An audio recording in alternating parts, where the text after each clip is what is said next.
Seigneur, merci pour ta parole ce matin. Envoie ta parole et fais-nous du bien. Guéris nos cœurs. Seigneur, instruis-nous au nom de Jésus-Christ. Nous voulons écouter ce matin avec nos cœurs.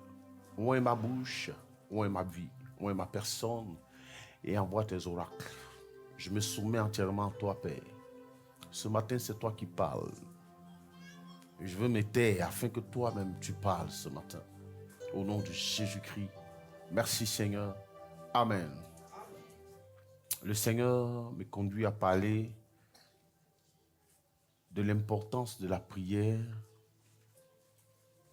dans la vie d'un chrétien et pour la vie d'un chrétien. Alléluia. Et donc, le thème de ce matin, c'est le manque de vie de prière. Quand le manque de vie de prière nous tue avant notre jour. Quand cela nous fait mourir avant notre jour. Ah. Bien-aimés, et pourquoi donc on parle de l'importance de la prière dans la vie d'un enfant de Dieu et pour la vie d'un enfant de Dieu? C'est assez clair. Tu as besoin de la prière dans ta vie et pour ta vie. Tout simplement parce que, bien-aimé, c'est celle-là qui donne un éclat à ta vie. La prière dans la vie d'un enfant de Dieu, c'est une lumière. La lumière, la prière comme une lumière qui donne un éclat à ta vie. Quand un homme prie, quand on voit sa vie, on le sent et on le sait. Parce que ta vie est rayonnante, elle est éclatante, elle brille, elle scintille. Pourquoi? Parce que tu es en communion avec le ciel.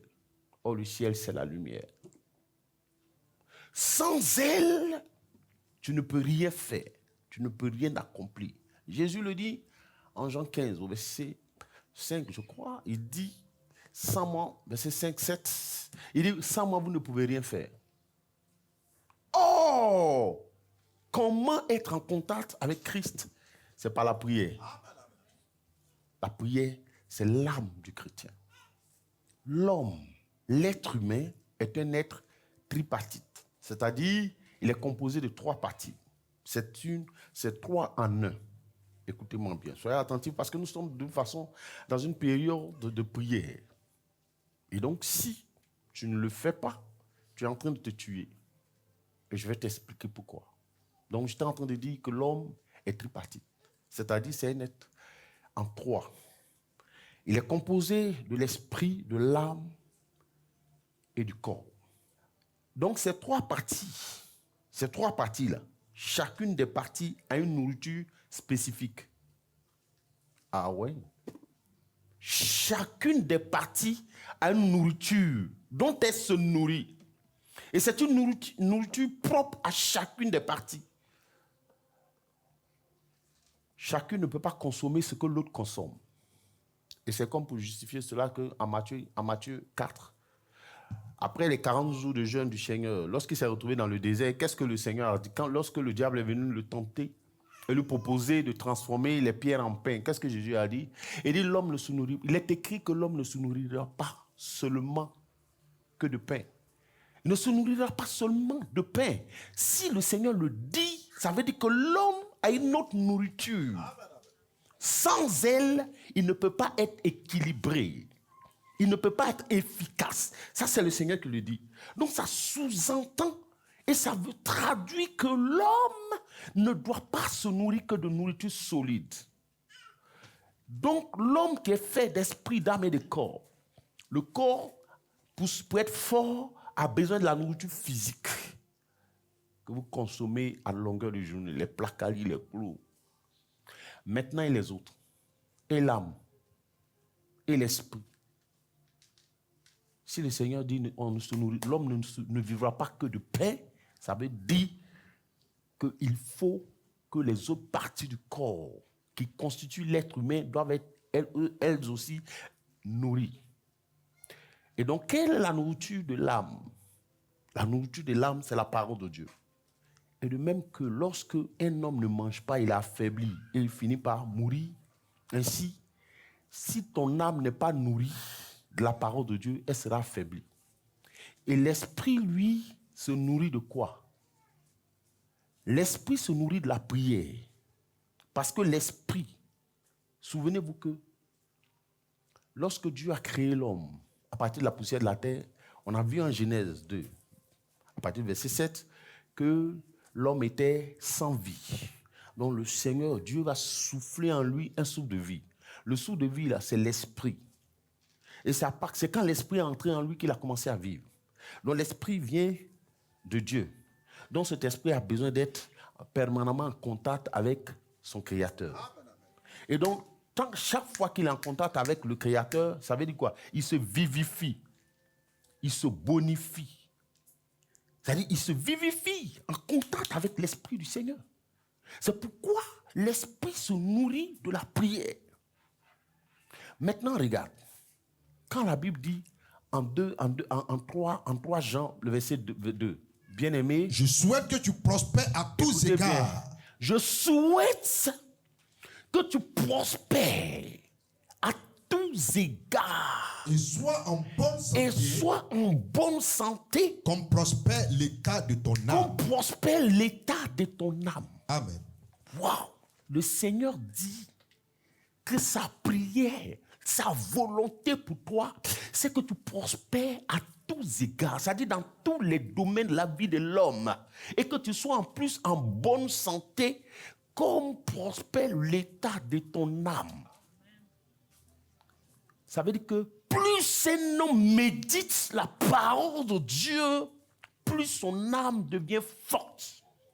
Et plus tu es fort intérieurement, plus tu es fort extérieurement. Car la personnalité de l'homme se définit par son âme, par l'état de son âme. Quand un homme est faible à l'intérieur et qu'il est peureux dedans, quand vous allez voir qu'un homme est peureux, il a peur de tout et de rien, ça veut dire que son âme dedans est faible. Parce que c'est ton âme qui définit ta personnalité. C'est ton âme qui définit ta personnalité. Maintenant, l'âme devient forte que lorsqu'elle médite la parole de Dieu. Lorsqu'elle se nourrit de la vérité. Parce que la peur vient du mensonge. Or, la parole de Dieu n'effraie point. Au contraire, elle fortifie. La question que j'ai pour toi, pourquoi tu es si méchant? Pourquoi tu es méchant comme ça? Est-ce que tu es sûr que tu t'aimes toi-même? C'est la question, quoi. Est-ce que tu penses que le fait de mettre pommade sur ton corps, de mettre les tissus, les apparents, on appelle ça les apparents, tu penses que c'est ça, c'est ça t'aimer? Non, tu ne t'aimes pas. Parce que la Bible dit, ta prospérité, ta propre prospérité dépend de l'état de ton âme. Ce n'est pas la prospérité selon le modèle américain, selon le rêve américain. La Bible dit, c'est selon l'état de ton âme. Ta prospérité sera en fonction de l'état de ton âme. Donc, ça dépend de toi-même. La prospérité que tu veux, là, la Bible dit, c'est fonction de l'état de ton âme. Quel est l'état de ton âme? Tu n'abreuves pas ton âme de la parole de Dieu. Tu ne connais pas la vérité. Donc, quand quelqu'un dit quelque chose, tu es effrayé, tu as peur. Lorsqu'un petit sorcier dit quelque chose, tu es apeuré. Un petit, c'est pas moi, un petit féticheur, un petit marabout, il dit des paroles, tu es effrayé, tu es apeuré. Mais ça veut dire que, est-ce que vous savez que, en réalité, un enfant de Dieu ne doit pas avoir peur des sorciers et des démons. Mais c'est le contraire, c'est les démons et les sorciers qui doivent avoir peur d'un enfant de Dieu. Je te dis la vérité. C'est les démons et les sorciers qui doivent avoir peur de nous, et non le contraire. Donc, on va vous attraper maintenant. Si tu vois un chrétien qui a peur des sorciers, qui a peur des démons, ça veut dire qu'il ne prie pas. Non, je te dis la vérité, ça veut dire qu'il ne prie pas. Non, il ne prie pas. Il n'a pas de vie de prière. Il ne médite pas et il ne prie pas. Parce que quelqu'un qui médite et qui prie, son âme est forte. Je vais vous montrer l'exemple. Prends Marc 5, verset 1 à 8. Ils arrivaient à l'autre bord de la mer. Écoutez bien, hein. Moi je suis enseignant. Donc, Moi, je démonte tout ce que j'ai dit là. Je soutiens ça par la parole de Dieu. Et on va voir. Regardez ce qui va se passer. Ils arrivaient à l'autre bord Ils de la arrivaient mer, à l'autre bord de la mer. dans le pays des Gadaréniens. Gadaréniens, dans le pays des Gadaréniens. Aussitôt, Écoutez, regardez mon c'est magnifique. Regardez comment ça commence l'histoire. Aussitôt que Jésus fut hors de la ça dit, barque, dès que Jésus fut hors de la barque. il vint au devant de lui un homme. Attends. Ça dit, rien n'est. Ça dit, la Bible dit qu'ils arrivent dans le pays des Gadaréniens. Il n'a pas parlé. Il n'a rien fait. Mais dès que son pied a touché le sol de Gadara, aussitôt,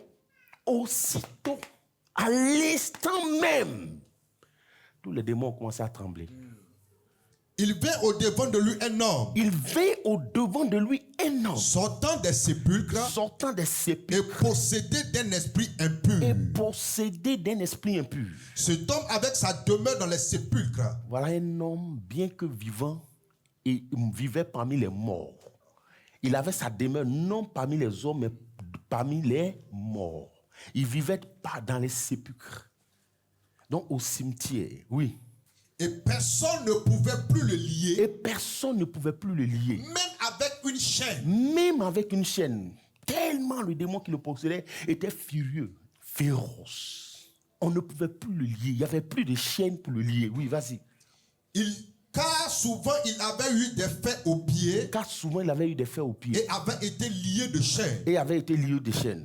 Mais il avait rompu les Mais chaînes il parvenait à les briser. Le Et démon briser parvenait à les les fers. briser les fers. Oui. et personne n'avait de force pour le dompter. Et plus personne n'avait de force pour le dompter. Il était sans cesse, Il était sans cesse, nuit et jour, nuit et jour, dans les sépulcres et sur les montagnes, dans les sépulcres et sur les montagnes. criant et se maîtrillant avec des pierres. Maîtrissant, c'est ça, non? Oui, se maîtrissant, c'est-à-dire se déchirer avec les pieds. Avec les pierres. Oui. Ayant vu Jésus de loin, Écoutez, regardez ce qui va se passer. Ayant vu Jésus de loin, qu'est-ce qu'il fait? il accourut Il a couru et se prosterna devant et lui. se prosterna devant lui.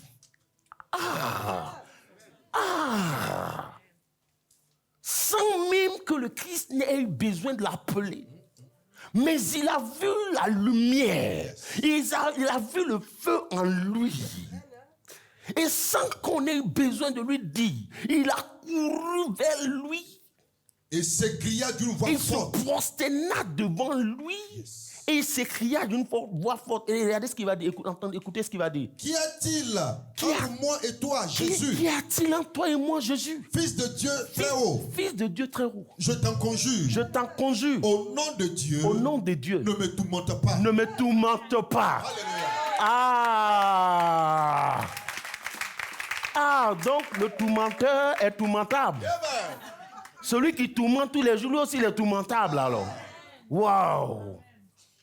Pour parler comme tu n'as pas et tu peux. Donc toi aussi, tu es tourmentable.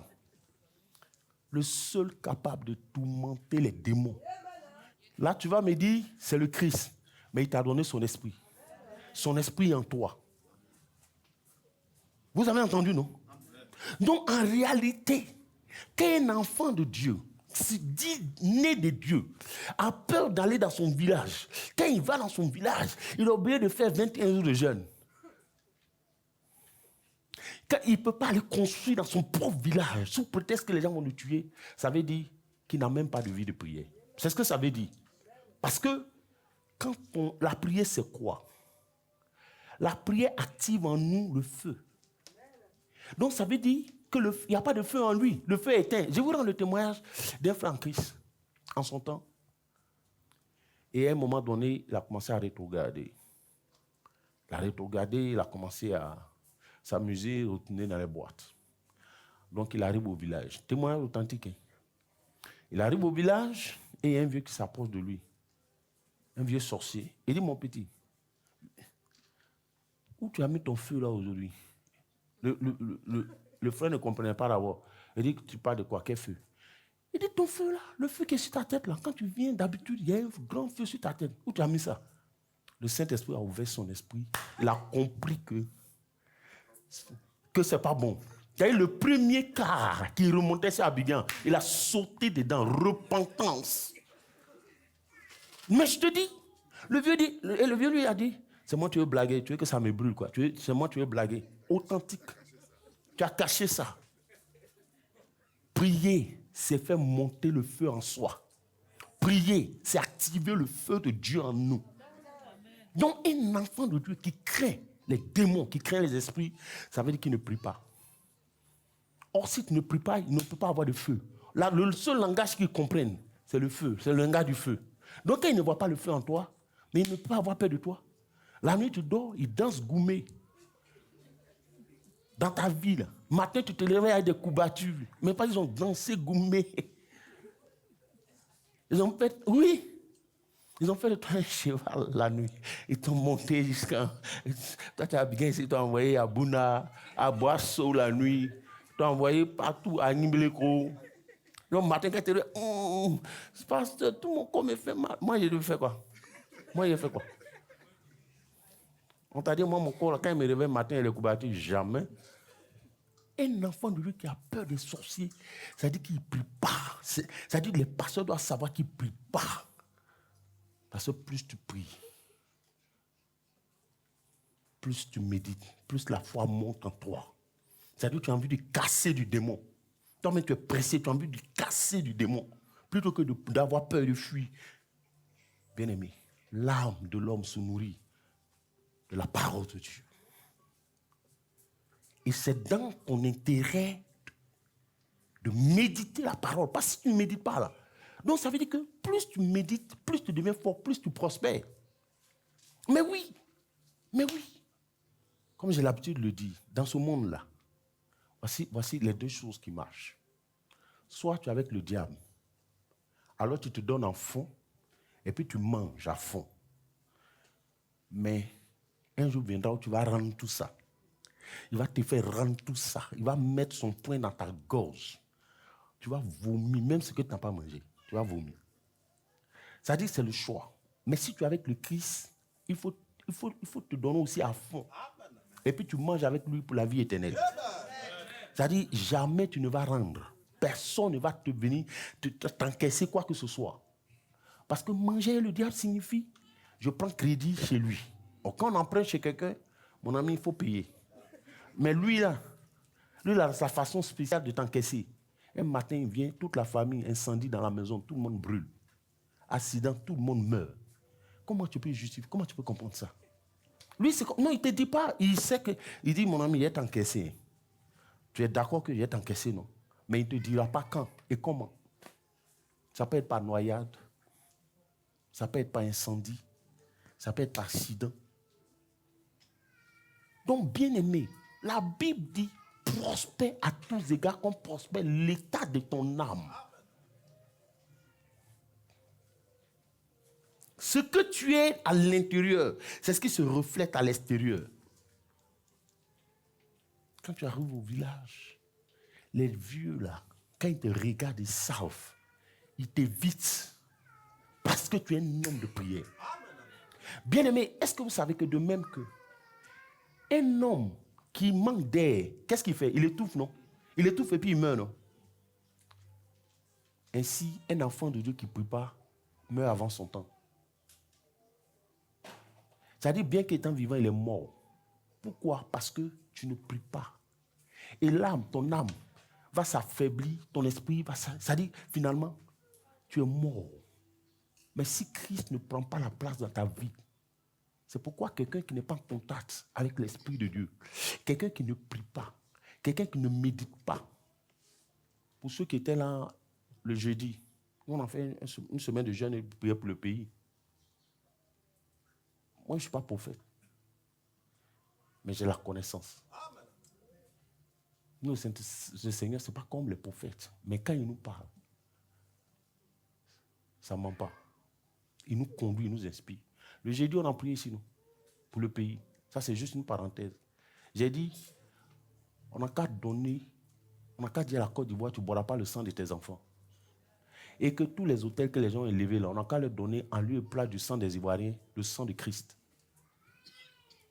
Matin, le célèbre prophète, Il n'a pas annoncé ça. Ce n'est pas la même chose. Nous, on a déjà posé l'acte.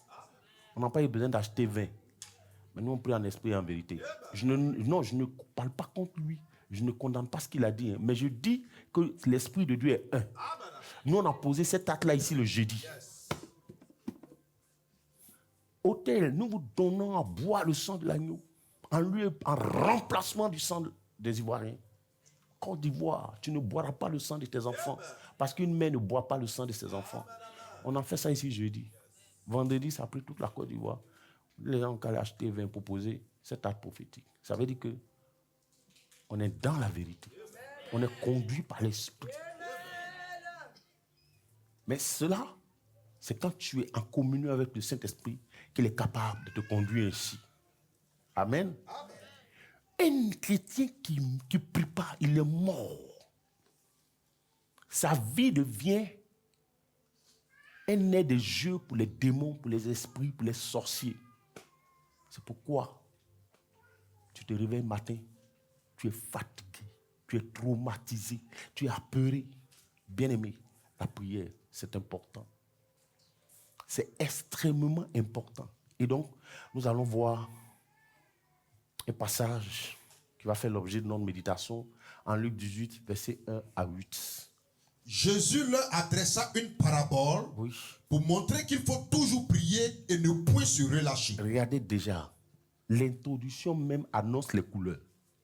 L'auteur annonce les couleurs par son introduction. Il dit, Jésus le montra, adressa une parabole pour montrer qu'il faut toujours pour prier. Montrer pourquoi, pour quel but? Pour montrer qu'il faut toujours prier. Et ne point se relâcher. Et ne point se relâcher. Quand le Seigneur dit ça, il est en train de dire indirectement que la prière, c'est l'âme du chrétien. C'est le souffle même du chrétien. C'est ta respiration. Un homme qui ne respire pas, il meurt. Donc un chrétien qui ne prie pas, donc il va mourir parce qu'il ne respire pas. La prière, c'est la respiration même de l'âme, de l'esprit. C'est ça, c'est le souffle du chrétien. C'est-à-dire quelqu'un qui dit qu'il est chrétien et qui n'aime pas la prière, il est mort. C'est un suicide volontaire. Parce que sans la prière, tu ne pourras rien faire. Tu ne pourras rien obtenir. Les promesses, le Seigneur a fait des promesses. On a dit près de 7 et 8 000 promesses dans la Bible. Mais tu n'as aucune promesse dans ta vie. Pourquoi? Parce que tu ne pries pas.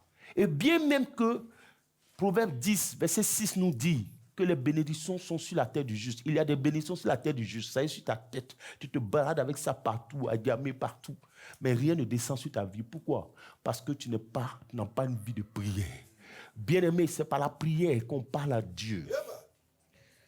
Le seul moyen de communication avec le Seigneur, c'est la prière. C'est par la prière. Bien-aimé, la prière fait partie de notre vie. Un enfant de Dieu que Christ a racheté, tu vis sur la terre pendant des années et ta vie n'avance pas. Il n'y a pas d'amélioration. Ça veut dire que tu ne pries pas. Parce qu'on va le voir dans ce passage, oui. Il dit, il y avait dans une ville un juge qui ne craignait point Dieu. Il y avait dans une ville un juge qui ne craignait point Dieu. Ça, c'est un danger public. Parce que la crainte de Dieu, c'est le meilleur garde-fou, c'est le seul gage pour la vie d'un homme. Si vous avez dans une nation un roi qui ne craint pas Dieu, vous êtes morts. Vous êtes tous des morts ambulants. Si tu travailles dans une entreprise, tu as un patron qui ne craint pas Dieu. C'est-à-dire, à tout moment, vous pouvez subir sa colère. Mais quelqu'un qui craint Dieu, ça veut dire que même ce à quoi vous avez droit, il est capable de ne jamais vous donner. La crainte de Dieu, c'est la plus grande richesse, comme le Saint-Esprit me l'a enseigné. Il m'a dit, mon serviteur, un jour, il dit, tu sais, la crainte de Dieu, c'est la plus grande richesse qu'un homme puisse avoir sur la terre. La crainte de Dieu. C'est la seule richesse qui n'est pas taxable, ni en Côte d'Ivoire, ni dans aucun autre pays au monde. Parce que la crainte de Dieu, tu l'as dans ton cœur. Partout où tu vas, tu marches droit. Tu marches dans la droiture. Tu marches dans l'intégrité. Et aucun gouvernement ne peut taxer ça. Cette richesse-là, elle n'est point périssable. Tu l'as maintenant et pour toujours. Alléluia. Un homme qui craint Dieu, c'est un homme qui est béni. C'est un homme qui est agréé par le Seigneur. Un homme qui craint Dieu, il est ami de Dieu. Un homme qui craint Dieu, c'est un homme intelligent. C'est pourquoi la Bible déclare que la crainte de Dieu est le commencement de toutes choses. C'est le commencement de la sagesse, c'est le commencement de la science, c'est le commencement de l'intelligence. La crainte de Dieu, c'est la plus grande richesse. Comme le Seigneur me l'a dit. Un jour, il dit, tu vois, tous les hommes courent après l'or et l'argent. Tous. Or pourtant, moi, l'Éternel, l'or m'appartient, l'argent m'appartient. C'est moi qui bénis. C'est moi qui agrée. Mais avant de traiter avec un homme, je regarde à l'état de son cœur. Les hommes regardent à l'apparence, à ce qui frappe aux yeux. Mais moi, l'Éternel, je juge à partir de l'état de ton cœur. C'est pourquoi tu dois veiller sur ton cœur. C'est pourquoi Proverbe 4, verset 23 dit, garde ton cœur plus que toute autre chose. Nous sommes en train de parler de prière. C'est ce qui va bouleverser ta vie. Un enfant de Dieu. Dieu n'est pas contre toi. Nous, toi et moi, nous avons été rachetés par le même sang, le même jour, au même prix. Mais pourquoi? Pour d'autres, ça marche et pour d'autres, ça ne marche pas. Mais parce que tu n'as aucune communion avec Dieu. Tu n'as aucune relation avec le Seigneur. C'est-à-dire que tu ne pries pas. Bien-aimé, tu ne pries pas. Tu ne pries pas. Tu pries à peine 20 minutes, 30 minutes. Ça, c'est prier ça. C'est un enfant de Dieu qui va aller loin, ça. Non. Toi, tu ne pries pas. Tu ne pries pas. Et tu t'attends à quel résultat? Tu ne pries pas. Le Seigneur te regarde. Dieu peut tout. Il t'a tout donné. Il dit, les bénédictions sont sur ta tête. Les bénédictions sont sur la tête du juste. Proverbe 10, verset 6. C'est clair. C'est assez clair. Mais pourquoi? Ça est sur ta tête, ça n'est pas au ciel. Et puis tu ne vois pas cela se matérialiser dans ta vie. Moi, ce qui m'a fait, c'est l'évangile. Quand j'ai découvert les vérités de l'évangile, j'ai dit non, je ne mourrai pas pauvre. Je vais atteindre ma destinée par la grâce et la miséricorde de Dieu. La Bible m'a tellement ouvert l'intelligence. J'ai compris que, c'est au travers de la Bible, j'ai su que toute la terre appartient à mon Père. Et que je n'ai pas besoin, que si Christ est mon Père, que la terre est à lui, je suis libre d'aller partout où je veux. Je n'ai pas besoin de jeûner 21 jours pour cela. Et j'ai commencé à proclamer, déclarer. Ça, c'était dans mon esprit, depuis toujours. Moi, ce n'est pas moi qui ai cherché Boyal, c'est Boyal même qui me cherchait. C'est pourquoi il dit que ce livre, la loi ne se loin pas de ta bouche. Tu ne pries pas. Nous sommes dans une période sensible. Tu ne pries pas. Il ne faut pas prier. Il faut paresser. Passe ton temps à regarder Google. Le téléphone est un bien, mais aujourd'hui, il nous tue plus que toute autre chose. C'est-à-dire, sans te rendre compte, tout de suite, tu rentres sur TikTok, tu vas taper 3 heures, 4 heures. Et puis après, c'est pour dire, Seigneur, je te demande pardon, merci pour la journée. Bloc, tu dors. Très bien. Tout ce que tu as vu sur TikTok, là, les démons vont récupérer ça le soir, dans la nuit. Ils vont venir manifester ça dans ta vie. Frère, quand tu pries, ce que tu veux là, il faut prier. Continue le test. Il y avait dans une ville un juge qui ne craignait point Dieu. Un juge, un danger public, c'est-à-dire qu'il n'avait pas la crainte de Dieu, oui. Et qui n'avait d'égard pour personne. Et qui n'avait d'égard pour personne. Donc ça veut dire c'était un roc. Vous voyez, non? C'était un bloc de rocher. Déposé. Lui, de toute façon, il est posé là. Il n'a d'égard ni pour Dieu, ni pour les hommes. Mais de toute façon, ça va de soi. Hein? Quand quelqu'un craint Dieu, là, mais il est correct avec les hommes, il respecte les hommes, il respecte son prochain. La crainte de Dieu, c'est ce que ça fait. Mais si tu vois quelqu'un qui ne respecte personne, il s'en fout, il est rempli d'orgueil, il est imbu de sa personne, ça veut dire qu'il ne connaît même pas le Christ. Il ne connaît pas le Seigneur. Donc c'est normal. Et la Bible dit, oui, continue. Il y avait aussi dans cette ville une veuve qui venait lui dire. Mais heureusement, il n'était pas seul. Il y avait aussi. Ça veut dire que, c'est pour te dire que, quand la Bible dit il y avait aussi, ça veut dire que, ma soeur, Pélagie, c'est Pélagie, non? Pélagie, ça veut dire que tu ne vis pas seul. Pendant que toi, tu es chrétienne, tu veux les bonnes choses, et même tu es en train de prier pour la nation. Il y a d'autres qui prient contrairement pour que la nation brûle. Pendant que tu es assise, il y a d'autres qui te maudissent. Ça y est en Job. Ceux qui maudissent le jour. C'est-à-dire, c'est des esprits, des gens qui sont possédés de démons. Ils se lèvent, ils dévancent l'aurore. Et puis ils maudissent le jour. Sur la tête de qui? Sur la tête des enfants de Dieu. Maintenant, toi, tu dors.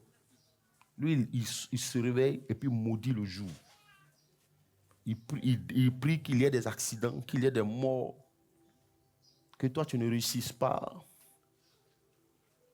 Job parle de ceux-là, ceux qui maudissent le jour, qui excitent le Léviathan. Ils excitent le Léviathan. Le Léviathan, c'est Satan. C'est un dragon. Ils excitent le Léviathan. Et toi, tu ne pries pas.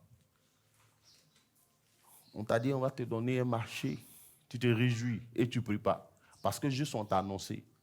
Ne dors pas. Jusqu'à ce qu'il dit, il dit pour l'amour de Sion, je ne me tairai point.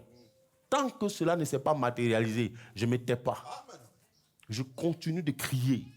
Parce que, bien aimé, est-ce que tu sais quoi? Tu as déjà vu une femme qui enfante sans crier? Sans cri? Non. L'enfantement s'annonce toujours par des cris. Si tu es prêt à... Il faut que tu enfantes par tes cris. Tu enfantes ta destinée, ton miracle. Oui! Un enfant de Dieu qui ne crie pas, ça veut dire qu'il n'est pas enceinte. Ça veut dire qu'il n'est pas enceinte. Il vient fatiguer les hommes de Dieu. Est-ce que toi, tu es sûr que tu vas enfanter? Tu vas enfanter et puis ta bouche est fermée. Tu as déjà vu une femme qui enfante sans crier? C'est toujours précédé de cris. Que ta voix soit entendue dans les cieux. Et qu'on sente qu'il y a des gens qui sont prêts à enfanter. Alléluia. Et que ton cri annonce l'enfantement de la nouvelle Côte d'Ivoire. C'est de ça que j'ai parlé le mardi. Ce mardi. Que ton cri enfante. Ce n'est pas tes discours, mais que ton cri enfante la nouvelle Côte d'Ivoire. Une femme qui enfante, qui est sur la table d'accouchement, écrit toujours. Waouh! Je ne sais pas comment ça se passe, je ne sais pas. D'autres appellent le mari, d'autres insultent le mari. Oui, d'autres insultent le mari. C'est comme si elle leur avait fait du mal. Toi, tu ne cries pas. Est-ce que tu es sûr que tu vas enfanter? Il y avait aussi dans cette ville une veuve qui venait lui dire. Il y avait aussi dans cette ville, il n'était pas seul, il y avait une veuve. C'est comme toi, pendant qu'on vit ici, là, il y a des possédés, il y a des athées, il y a des gays, il y a toutes sortes d'individus. Fais-moi justice de ma partie adverse. Et la femme lui dit, fais-moi justice de ma partie adverse. Pendant longtemps, il refusa. Mais ensuite, il dit en lui-même. Mais ensuite, regardez, quand la femme lui dit, fais-moi justice de ma partie adverse, ça veut dire que certainement elle a été abusée. Ça veut dire qu'elle a été abusée, non? Elle a été certainement abusée. C'est parce qu'elle sait qu'elle est dans ses droits. Elle a raison. Mais toi, tu n'as jamais ouvert la Bible. Comment tu vas connaître tes droits? Tu ne peux pas connaître tes droits. Quand le Seigneur dit que celui de la loi ne s'éloigne pas de ta bouche, médite le jour et nuit, là, c'est alors que tu auras du succès. Est-ce que vous savez que ce n'est pas du jeu? Moi, en tant que chef d'entreprise, c'est dans la Bible que j'ai découvert, j'ai lu un jour dans la Bible, ne garde pas le salaire du mercenaire jusqu'au lendemain. C'est-à-dire du salarié jusqu'au lendemain. Depuis que j'ai lu ça, chez moi là, on paye soit le 25, soit on paye le... Je me dis que je paye le 25 euros, que je paye le 1er euro, que je paye le 5 euros. Toujours est-il que je dois les payer. Donc je m'en fous.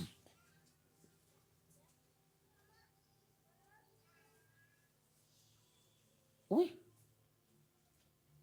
Non, c'est-à-dire, depuis que... C'est où j'ai vu ça. Ce qui a fait que Dieu est un Dieu d'alliance. À cause de cela, lorsqu'il y a eu la crise en Côte d'Ivoire, les banques étaient fermées. Comme Dieu sait que je crains son nom et que je ne joue pas avec le salaire des employés, les banques étaient fermées.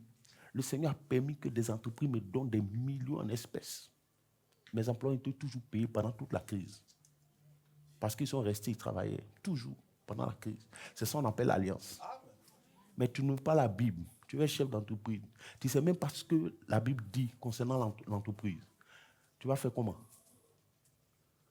Que ce livre, la loi, ne s'éloigne point de ta bouche. Médite le jour et nuit. C'est alors que tu réussiras dans toutes tes entreprises.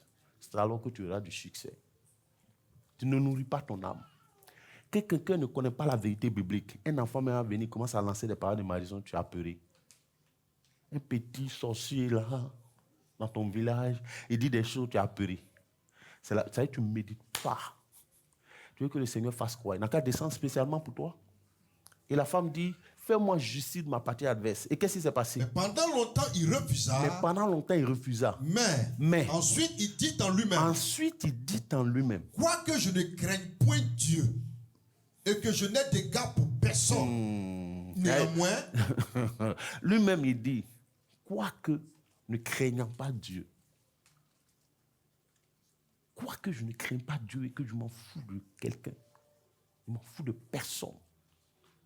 Mais néanmoins, il dit quoi? Néanmoins, oui. Parce que cette veuve m'importune. Mais parce que cette veuve-là m'importune, oui, continue. Je lui ferai justice. Parce que cette veuve-là me casse la tête. Elle m'empêche de dormir. Cette femme-là, tous les jours, elle est devant mon portail. Tous les jours. C'est pas mieux. Je vais l'aider, je vais régler son problème, puis elle va me coller la paix. Oui. Et qu'est-ce que le Seigneur dit? Je lui ferai justice afin qu'elle ne vienne pas sans cesse me rompre la tête. Afin qu'elle ne vienne pas sans cesse me rompre la tête. Le Seigneur ajouta. Entendez-vous ce que dit le juge inique? Entendez-vous ce que dit cet homme injuste? Un juge qui ne pratique aucune justice. Entendez-vous ce qu'il dit? Maintenant, continue. Et Dieu ne fera-t-il pas justice à ses élus? Et Dieu ne ferait-il pas justice à ses élus? Qui crient à lui jour et nuit. Qui font quoi? Qui crient à lui jour et nuit. Qui font quoi? Qui crient à lui jour et nuit. Et t'agira-t-il à leur égard? Le cri de l'enfantement. Ah! Le cri de l'enfantement. La femme sur la table d'accouchement, quand elle crie, le Seigneur étend sa main pour la soulager. Pour mettre fin à ses cris. Il dit l'Éternel. Il dit si cet homme athée, qui n'a d'égard ni pour Dieu ni pour les hommes, a été capable, pour sa paix, pour sa quiétude, de répondre favorablement à cette femme-là, il dit combien plus l'Éternel ne ferait-il pas, ne répondrait-il pas à ses élus qui crient jour et nuit. Il dit jour et nuit. Il dit, qu'est-ce qu'il ferait? Et t'aidera-t-il à leur égard? Et t'aidera-t-il à leur égard? Je vous le dis. Je vous le dis. Il leur fera promptement justice. Il dit, il leur fera promptement justice. Mais, quand le Fils de l'homme viendra... Il dit, il leur fera promptement justice. Attends d'abord. On va s'arrêter là d'abord. Il dit, il le fera promptement. C'est-à-dire, il dit, quand les justes, quand les élus crieront à lui, c'est-à-dire, il va les exaucer. C'est-à-dire, il va leur répondre avec empressement. Avec empressement. Ceux qui crient jour et nuit. Il dit, il le fera promptement. Avec promptitude. Donc, ceux qui disent que pour Jésus, là, ça dure. C'est heureux. C'est la méconnaissance. Il dit, ceux qui crient à lui jour et nuit, il dit, c'est avec empressement. Il parle des élus. Quand il parle des élus, il est en train de parler de justice. Il est en train de parler de ceux qui marchent en nouveauté de vie. Ceux qui marchent dans la sainteté, qui marchent dans la justice, qui marchent dans l'intégrité. Parce que, bien aimé, le tout n'est pas d'être né de Dieu. Le tout n'est pas de porter le nom de Jésus. Parce que le nom de Christ n'est pas une couverture. Écoutez-moi bien. Le nom de Christ n'est pas une couverture. Il parle des élus ici. Moi, ça dit, on ne néglige aucun mot de la Bible. Quand la Bible parle, ça a du sens. Il fait une précision de taille. Ça ne peut pas passer inaperçu pour ceux qui ont l'Esprit de Dieu. Il dit, à combien plus Dieu ne fera-t-il pas? Ne répondra-t-il pas aux élus, à ses élus? Parce que, bien aimé, il y a des enfants de Dieu qui sont, on les appelle les morts-nés. Vous connaissez la vie du mort-né? L'enfant est né, c'est vrai, il est né, mais il est mort. On va faire quoi avec lui? Rien. C'est pourquoi Jean 15 dit, un tel enfant, on le coupe et on le jette, il sèche et on le met au feu. Parce qu'il ne porte aucun fruit. C'est un enfant mort-né. C'est-à-dire, voici un enfant de Dieu qui est né. Malgré toutes les promesses de Dieu, sa vie ne bouge pas. Sa vie n'avance pas. Quand tu le regardes, tu ne sais même pas s'il est enfant de Dieu ou il ne l'est pas. Il porte juste le nom, mais il ne fait rien de Dieu. Il ne fait rien qui ressemble au Seigneur. Il ne fait rien qui soit conforme aux Écritures. Il marche, il a sa vie ailleurs, mais il porte le nom de Jésus. C'est un enfant mort-né. Sa vie ne honore pas le Christ, sa vie ne glorifie pas le Christ. C'est un mort-né. Un enfant mort-né, on ne fait rien avec lui. C'est pour ça que le Seigneur dit, si tu n'es ni chaud ni froid, je te vomirai. Parce que tu occupes l'espace inutilement. Et tout ça, c'est biblique. Parlant de la vigne, il dit, je le coupe. Il a demandé à son serviteur de le couper. Il dit non. Il a plaidé auprès du Seigneur. Il dit pardon. Je vais encore l'entretenir. Je vais mettre l'engrais jusqu'à l'année prochaine. S'il ne produit pas, là en ce moment, tu seras libre. Tu auras tout le droit de le couper. Si tu n'es ni chaud ni froid, je te couperai. Pourquoi? Tu portes le nom de Christ. Mais ta vie est contraire. Ta vie ne ressemble pas à Jésus. Quand on regarde ta vie, elle est morte, elle est tiède, elle est farde. Il n'y a aucun résultat. Toi-même, tu es assis comme ça. Bon, Christ, ce n'est pas une religion, c'est une vie. Le christianisme, c'est une vie. C'est-à-dire qu'on doit sentir. On vit des expériences avec le Christ. La Bible dit, avec Christ, nous ferons quoi? Des exploits.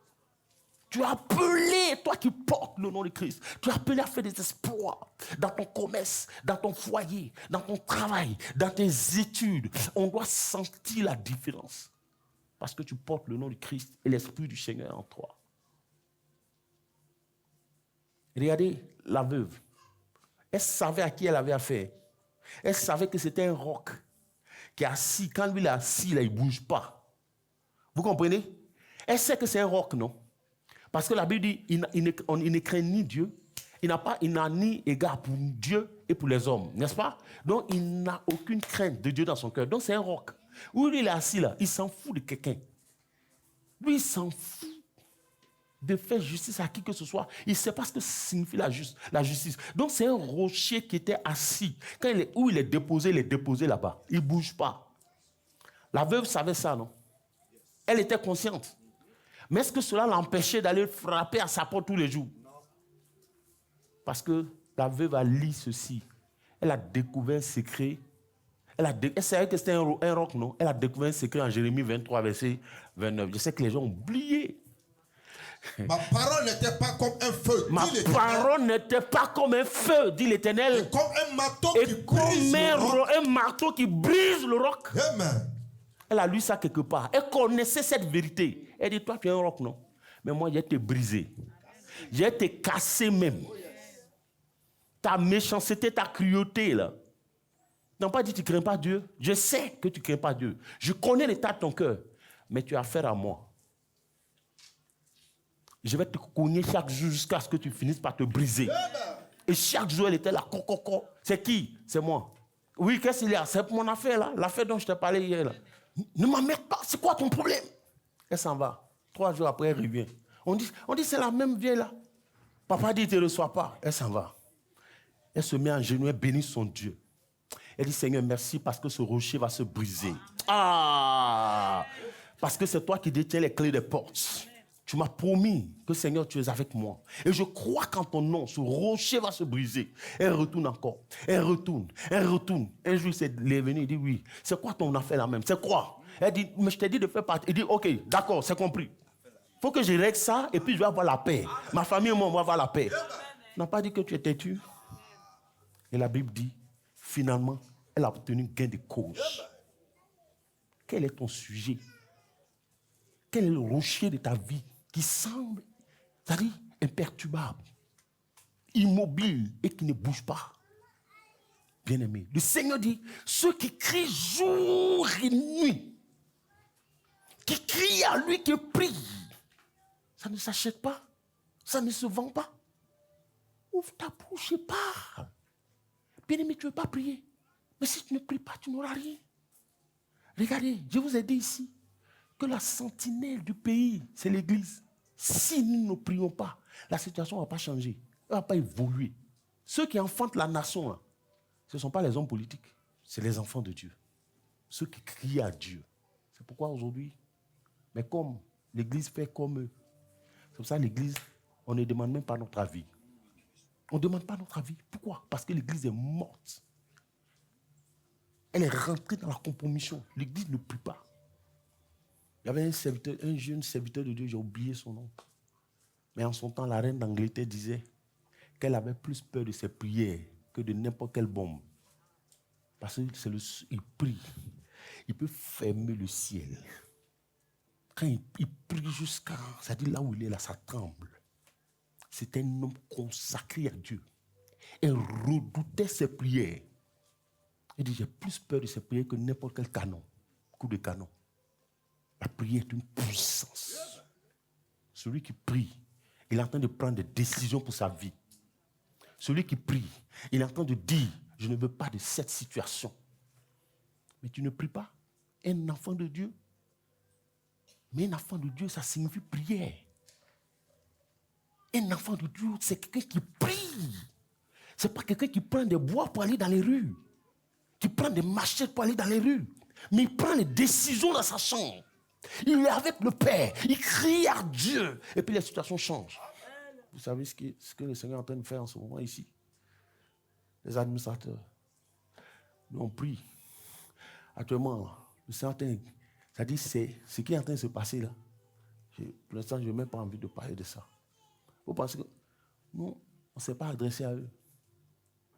On n'a pas répondu à leurs menaces. Mais on s'est mis en chambre et on a commencé à prier. Mais ce que le Seigneur a commencé à faire actuellement, c'est eux-mêmes qui cherchent amitié. Ils cherchent négociation. Bien-aimés, vous ne priez pas. Dans ces moments difficiles-là, tu ne vas pas profiter pour prier. Demande au Seigneur d'étendre sa main sur ta vie, sur ta famille. Un chrétien qui ne prie pas, c'est lui qui justifie toutes les situations. Non, tu sais, le pays est en crise. Jamais. Si le pays est en crise, le ciel n'est pas en crise. Oui, si le pays est en crise, le ciel n'est pas en crise. Donc pour toi, tu peux sortir forcé. Parce que ça vient du ciel, ça ne vient pas de la terre. Un enfant de Dieu intelligent, c'est comme ça, il raisonne. Quelle histoire? Que ce soit en crise ou pas, pour moi, doit sortir. C'est-à-dire à tous les coups. Tu pries 30 minutes, 20 minutes, et puis c'est fini. Les gens sont dans la présence de Dieu. Ils crient à l'Éternel. Ils appellent le Père. Un enfant de Dieu qui ne prie pas, il ne peut pas être victorieux. Frère, tu ne pries pas. Qu'est-ce que le Seigneur dit en Matthieu 18, 18? Lis. Matthieu 18, 18. Quand je cite ce passage, vous jouez. Toi, tu es assis, tu regardes. Tu es passif. Les gens décident à ta place. Et puis toi, tu pleures. Tout ce que tu sais faire, c'est de maudire Dieu.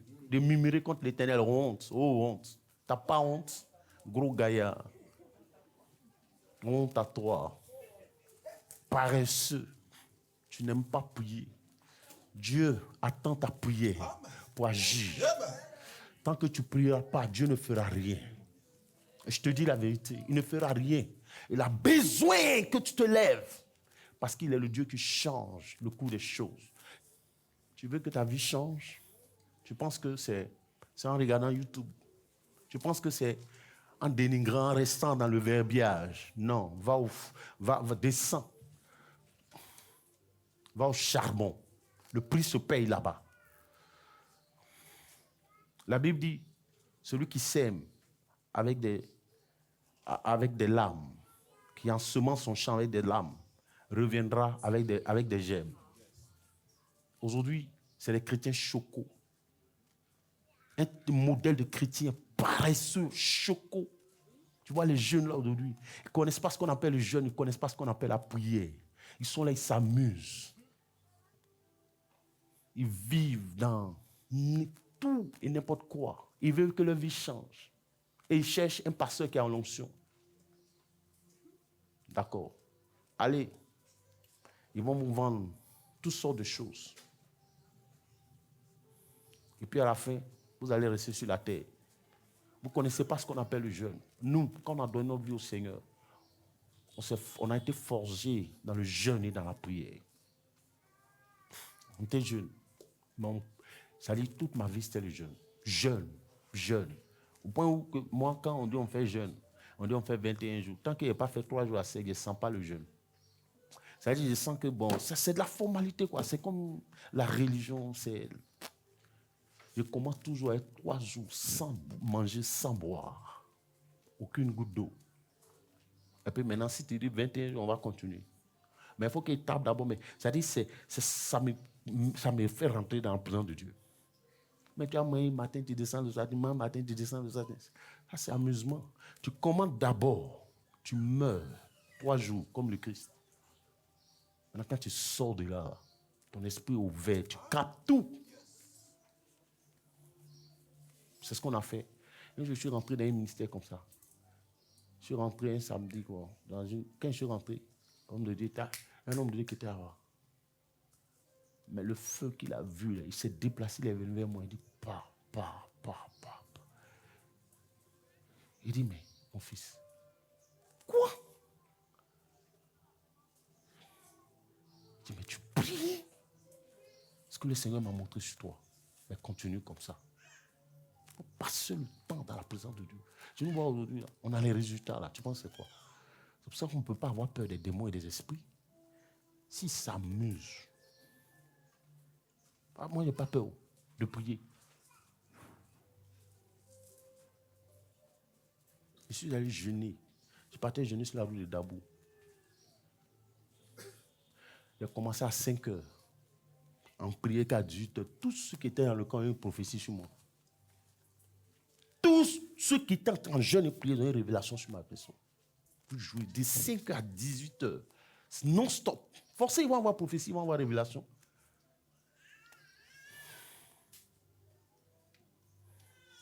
Nous allons prier dans ce ministère. C'est-à-dire tout s'obtient par la prière. Tout s'obtient par la prière, ce que tu veux là. Le Seigneur dit, ceux qui crient à moi jour et nuit. Jour et nuit, ça veut dire constamment. Aujourd'hui, cette jeunesse ne prie plus. C'est des chrétiens chocos, modernes. Sont dans. Richard, tu veux la gloire? Tu ne pries pas. Tu joues. Le Seigneur, le Christ lui-même. Tôt le matin, il dévançait l'aurore. Les disciples le cherchent. Il est là-bas à la montagne. Et puis il gémit. Et puis il gémit. Tu ne gémis pas. Quand on entend ta voix, c'est pour critiquer. Quand on entend ta voix, c'est pour te moquer.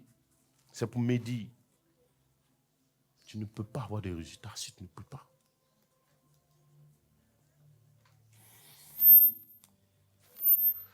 Amen.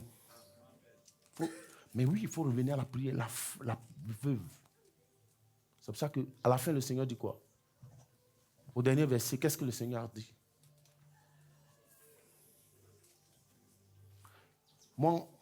Mais je le dis. Il leur fera promptement justice. Il leur fera promptement justice. Mais quand le Fils de l'homme viendra. Trouvera-t-il la foi sur la terre? Mais trouvera-t-il encore de la foi sur la terre? Amen. Est-ce qu'il trouvera encore des hommes qui se tiennent à la brèche? Est-ce qu'il trouvera encore des hommes qui prient, des hommes qui croient qu'il les ose encore, qu'il est capable à tout moment de bouleverser les situations, de changer le cours de leur histoire? Est-ce qu'il trouvera encore des gens? Des gens qui croiront que les promesses de Dieu dans la Bible sont oui et amen. Est-ce qu'il en trouvera encore? Il trouvera encore une jeunesse qui porte en eux la crainte de Dieu. Est-ce qu'il trouvera encore? Les gens ne prient pas. Il y a une chose que le Seigneur est en train de m'enseigner ces derniers temps. Est-ce que tu sais que ce n'est pas normal? Toi, tu es chrétienne. Et puis quelqu'un vient soulever ton mari pour partir. Excusez-moi. Je suis en train de me parler de ça ces derniers temps. Certainement qu'un jour, je vais organiser une conférence là-dessus. Et puis toutes ces femmes-là, on va leur donner le secret. Ce n'est pas normal. Ça veut dire que toi, tu es marié, quelqu'un avait saoulé ton mari dans ton foyer pour partir. C'est foutaise. Chrétienne. Ça dit, elle va revenir te donner ton mari là. Elle va laisser ça et puis elle va partir en fuite. Oh! Tu travailles. Tu as pris congé là. Congé, tu as pris là. C'est pour voyager par là en France. Tu as fait ça là pendant des années, ça fait quoi? C'est pour voyager, je m'en vais au Canada, je m'en vais en Amérique, pour qu'on dise, congé là, tu ne peux pas aller sacrifier ça dans la présence de Dieu. Tu cries à l'Éternel. Quand tu sors, le monsieur il est assis à la maison. Par le feu que tu as mis là-bas là. Esprit de division que tu as amené là-bas, là. Ça dit lui-même, là-bas même, on ne veut plus de lui. On dit, il faut repartir. Je n'ai pas envie de mourir à côté de toi. Vous jouez quoi? Non, on a perdu la notion de la prière. L'église. L'église ne prie plus. Tout le monde est endormi. Les intercesseurs dorment. Tout le monde dort. Aujourd'hui, comme je l'ai dit là, ce qui marche, c'est le coaching.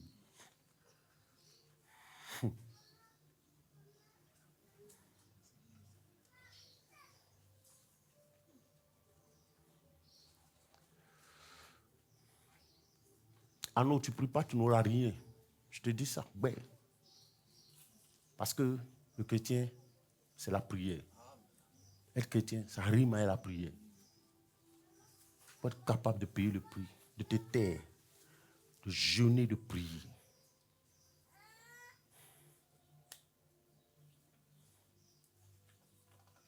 Un homme comme Daniel, un homme comme ça.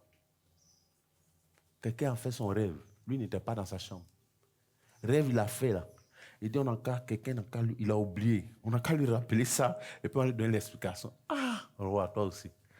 Les magiciens, les petits sorciers, là, ils ont dit, il n'y a pas un roi, de tous ceux qui t'ont précédé, il n'y a pas un qui a demandé une chose pareille.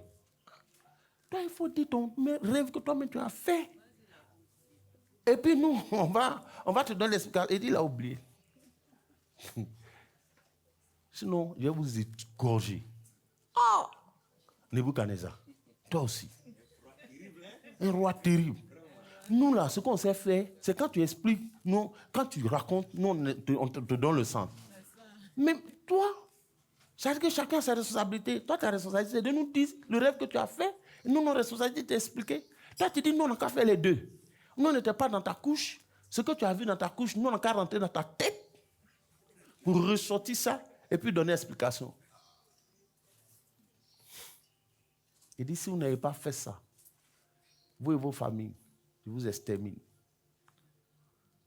Daniel, heureusement qu'il y avait un juif appelé Daniel, qui était là à Babylone. Alléluia! Il dit, allez dire au roi qui ne tue personne, qui m'accorde quelques jours. Et la Bible dit, quand il allait, il a engagé ses compagnons à prier. Il les a engagés à prier. Ils ont crié à l'Éternel. Non seulement le rêve leur a été révélé et les explications leur ont été données. Ils sont allés dire au roi. Quand il est rentré, qu'est-ce qu'il a dit au roi? Il dit, ce que tu demandes là, il n'y a pas quelqu'un. Les petits sorciers, les magiciens qui sont autour de toi, les marabouts, ils ne peuvent pas. Ça là, ça dépasse leur capacité. Il n'y a que l'Éternel qui est dans les cieux, qui puisse par son esprit révéler de telles choses. Ah! Mais comment il a obtenu ça? Ce n'est pas la prière. Et c'est grâce à lui que tous les magiciens ont eu la vie sauve. Notre Dieu parle. Il révèle les secrets. Nous, on n'adore pas un Dieu mort. Un Dieu qui parle. Et ça choque les gens. Quand tu dis ça, mais ils ne savent pas quelle grâce et le bonheur, tout le bonheur qu'on vit. Notre Dieu, tu parles, il répond. Il t'exauce, il te révèle les choses. Ce n'est pas la prière. Bien-aimé, tu ne pries pas. Cette jeunesse, aujourd'hui, ne prie plus. J'ai dit, je t'ai donné mon témoignage. Ça a changé. Décision a changé jusqu'à aujourd'hui. C'est moi qui dirige. Comment ça? Je t'ai dit de lire Matthieu 18, non. Il faut lire. Voici ce sur quoi je me suis appuyé pour prier pendant les 3 jours. Je me suis appuyé sur ça. Matthieu 18. Je vous le dis en vérité. Je vous le dis en vérité. Tout ce que vous lierez sur la terre. Tout ce que vous lirez sur la terre. Sera lié dans le ciel. Sera lié dans le ciel. Et tout ce que vous délierez sur la terre. Et tout ce que vous délirez sur la terre. Sera délié dans le ciel. Sera délié également dans le ciel. Amen. En d'autres termes, tout ce que vous aurez accepté sur la terre sera accepté par les cieux. Tout ce que vous aurez refusé sur la terre sera aussi refusé dans les cieux. C'est pourquoi il dit que ce n'est pas normal que tu sois avec ton mari, quelqu'un vient, une paille va venir soulever ton mari, toi chrétienne, pour aller l'amener lui dans sa maison. Ça là, c'est une insulte. Tu dois refuser ça même. Ça veut dire que tu ne pries pas. De toute façon, il est parti là. C'est la même année, il va revenir. Vite, vite. Avec son balichon en main. Oui, il doit revenir même. Sans protocole. Vous acceptez toutes les situations. Et puis vous justifiez toutes les situations. Non, c'est normal, tu sais, on ne sait rien. Qu'est-ce que la Bible dit? Elle a cassé le roc, appelé le juge unique. Elle a brisé son orgueil, sa méchanceté. Elle a fait ouverture forcée. Sinon, il ne peut pas dormir. Seigneur, retire-lui le sommeil. C'est-à-dire, il dort la nuit, il se réveille en sursaut. Quand il se réveille comme ça, là, c'est ta pensée. C'est-à-dire, ton dossier qui lui vient dans la pensée. Tant qu'il n'a pas réglé ça, il ne peut pas dormir. Il rêve, c'est ton dossier, il voit. Il marche, c'est ta voix, il entend. Il faut qu'on se lève pour nous-mêmes. Tu veux te marier, crie. On t'a donné une prophétie, crie. Il ne faut plus dormir. L'heure là, cette heure dans laquelle nous sommes entrés, ce n'est pas le temps de dormir. C'est le temps de se réveiller. Il faut que tes cris annoncent l'accomplissement de ta destinée. Le Seigneur a besoin d'entendre tes cris.